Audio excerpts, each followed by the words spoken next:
घोसी में उपचुनाव के प्रचार का आज आखिरी दिन है। समाजवादी पार्टी पूरी शिद्दत से जीत हासिल करने के लिए प्रचार कर रही है और आखिरी दिन जी जान से मेहनत करेंगे तमाम नेता। बात करते हैं नरेश उत्तम पटेल जी से।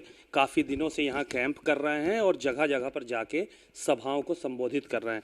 सर, इतना दिन से आप लोग मेहनत कर रहे हैं, आज आखिरी तारीख आ गई चुनाव प्रचार की, अभी तक क्या महसूस किया आप लोगों ने कि कहाँ पर खड़े हैं अभी फ़िलहाल आप लोग? देखिए, ये चुनाव सरकार बनाम जनता हो गया है और जन समस्याएं जिस तरीके से यहाँ पर हैं उससे जनता भारतीय जनता पार्टी के खिलाफ है और समाजवादी पार्टी के उम्मीदवार की तरफ उनका झुकाव दिख रहा है कि वो वोट समाजवादी पार्टी को मिलेगा। तो इस बार का जो चुनाव है वो जनता बनाम सरकार आप कह रहे हैं, तो फिर सरकार से कैसे जीत पाएंगे आप लोग? उसके लिए कोई काट निकाली है? सरकार तो जनता बनाती है और जनता सरकार बिगाड़ देती है। और जहाँ जहाँ भी तानाशाही हुई है देश और दुनिया में, वो तानाशाही के खिलाफ जनता जब खड़ी हुई है तो बड़े बड़े तानाशाह धराशायी हो गए। अगर इस तरीके की यहाँ कोई तानाशाही होगी तो जनता मुकाबला कर लेगी। जनता मुकाबला के लिए तैयार है, आपका ये कहना है। लेकिन आप लोग ये आरोप लगा रहे हैं कि कई जगहों पर वोटों को प्रभावित करने की बात कही जा रही है और आपके एक नेता ने अभी आरोप लगाया कि पैसा और शराब बांटने की तैयारी की जा रही है, यहाँ मंत्री पड़े हुए हैं सब। तो क्या ये कहाँ तक सही है ये आरोप सरकार के ऊपर? ये शिकायतें गाँव से या मोहल्लों से जब आती हैं कि प्रशासन के द्वारा दबाव, प्रशासन के द्वारा प्रभाव, प्रशासन के द्वारा लालच दिया जा रहा है, तो वही शिकायतें जब हम लोगों के पास आती हैं उन्हीं शिकायतों को संज्ञान लेकर के हम लोग अपनी बात रखते हैं। तो अगर हमारी पार्टी के किसी नेता ने ये बात रखी है तो उन तक ये बातें आई होंगी कि भाई जनता के ऊपर दबाव डाला जा रहा है, मतदान कम करने की बात कही जा रही है, लोगों के बीच में वोट को प्रभावित करने के लिए जो तरीके हैं वो तरीक़ों का इस्तेमाल किया जा रहा है, जो लोकतंत्र के लिए या चुनाव की आचार संहिता के लिए उचित नहीं है। सर, ब्रजेश पाठक अभी प्रेस कॉन्फ्रेंस कर रहे हैं और उन्होंने एक आरोप लगाया है कि शिवपाल जी का ब्राह्मण समाज के लोगों की हत्या इसी सपा प्रत्याशी सुधाकर सिंह के ऊपर है और ये सब आरोप जो है वो आप लोगों के ऊपर लगाए जा रहे हैं और आपके तमाम जो नेता हैं उनके ऊपर भी आरोप लगाए गए हैं। अभी ब्रजेश पाठक प्रेस कॉन्फ्रेंस कर ही रहे हैं लखनऊ में। देखिए, डिप्टी चीफ मिनिस्टर जिनका आप नाम ले रहे हैं उनका काम है सवेरे से झूठ बोलना, उनसे झूठ बुलवाया जाता है। और मैं नहीं समझता कि एक छात्र नेता जो लखनऊ विश्वविद्यालय में पढ़ा हो, छात्र संघ का अध्यक्ष रहा हो, पद और सत्ता के लालच में इतना झूठ बोलेगा। ऐसा कोई छात्र नेता नहीं हुआ जिस तरीके का ये भाषा बोल रहे हैं। कह रहे हैं चौकी इंचार्ज को भी धमकाया है आपके लोगों ने जाकर, ये भी एक आरोप लगाया कि समाजवादी पार्टी चुनाव के दौरान भी गुंडाई कर रही है।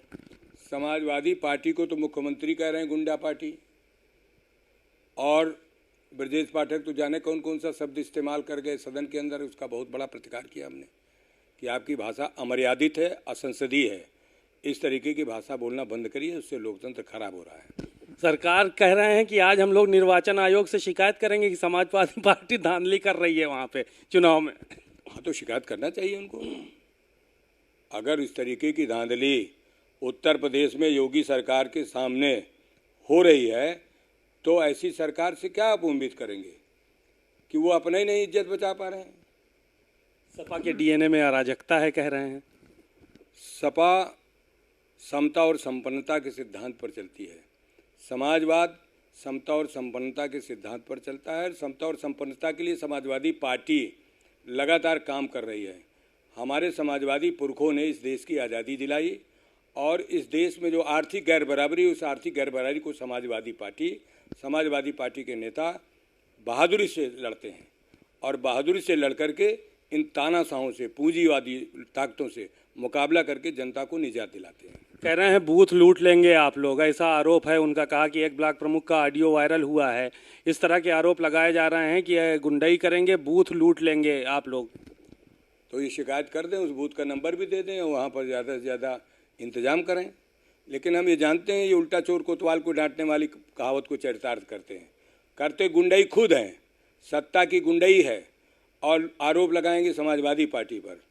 तो समाजवादी पार्टी समतामूलक समाज बनाने के लिए इनके अन्याय और अत्याचार किए गए कार्यों का विरोध करती है और करती रहेगी। आप लोग पैसा बांटने की भी बात कर रहे हैं कि कल रात जो है वो एक सिपाही ने एफआईआर दर्ज करवाई है कि ये लोग पैसा बांटने गए और अराजकता की गई। वहाँ पे कोपागंज थाने में एक एफआईआर भी दर्ज करवा दी गई है। चाहे जिसके ऊपर वो एफआईआर लगवा दें। तो आज प्रदेश में तो झूठे मुकदमों की बौछार लगी हुई है, जिसको चाहे उसके ऊपर मुकदमा लगा दें। इनका काम है झूठी बात करना और झूठे लोगों को आरोप लगवाना, इनका काम है। एक सवाल ये था कि एनडीए का गठबंधन जो है वो हुआ है। ए.के. शर्मा जी वो कह रहे हैं कि ये 26 फ्यूज बल्बों की झालर है, इसमें कोई करंट है नहीं। अब करंट उनको तो दिखाई इसलिए नहीं देता है कि वो जनता से अभी कभी चुनाव तो जीते नहीं। करंट जनता में है और ये उनको दिखाई देगा अपने ही निर्वाचन क्षेत्र में जहाँ के हैं। पहली बार आए हैं ना चुनाव में, तो उन्हीं के क्षेत्र से शुरुआत हो रही है भारतीय जनता पार्टी की पराजय की। तो कितने वोल्ट का करंट देने जा रहे हैं आप लोग? करंट तो क्या दिख रहा है, करंट है। और हम नहीं, पूरा जिला कह रहा है, पूरा क्षेत्र कह रहा है, हर मतदाता कह रहा है कि यहाँ पर समाजवादी पार्टी के सुधाकर सिंह जीतेंगे और अखिलेश यादव जी को मजबूत करेंगे ताकि मजबूत विपक्ष सदन के अंदर बात रखे। आज आखिरी दिन जो है वो कहाँ कहाँ प्रचार करने जाएंगे और किस तरह से जो है वो आगे की चीज़ों का क्या मुद्दे होंगे अब आने वाले समय में आपके? अब तो आज प्रचार का अंतिम दिन है। हम सब लोग अपना जो मतदाता को वोटर पर्ची देना, मतदाताओं को मतदान केंद्र में पहुंचने की अपील करना, इन सब कामों में लगे हुए हैं। और जैसे ही चुनाव का प्रचार का समय बंद हो जाएगा, हम सब लोग वहां से चले जाएंगे। वो मतदाता और वहां के कार्यकर्ता रहेंगे और रह करके ज़्यादा से ज़्यादा मतदान करा करके समाजवादी पार्टी को जिताएंगे। बातचीत के लिए शुक्रिया।